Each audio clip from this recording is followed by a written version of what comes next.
మా బెబ్బరికాయలైతే పండైపోయినాయండి. తీశాను. చూడండి గింజలైతే ఎంత బాగున్నాయో. చాలా టేస్టీగా ఉంటాయండి. తింటుంటే మాత్రం చాలా ఫ్రెష్‌గా చాలా అనిపిస్తాయి. పిండి పిండిగా ఉంటుంది. ఇది కొబ్బరి బోండం అండి. కిందయితే పడింది.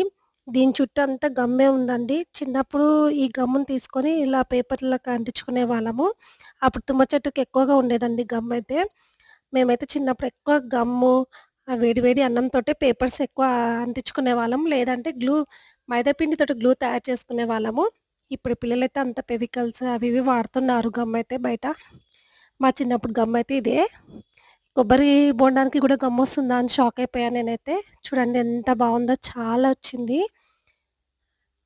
మీరు అసలు గమ్ ఎలా రెడీ అయితుందో మీకెవరికైనా తెలుసా అండి? తెలిస్తే కామెంట్ చేయండి. మా ఇంటికైతే ఒక పిల్లి బాగా అలవాటయిపోయిందండి. రోజు నైటొచ్చి ఇంట్లంతా చిందరవందర చేస్తుంది. అదిగో కనిపిస్తుందిగా వెంటిలేటర్ నుంచి వస్తుంది.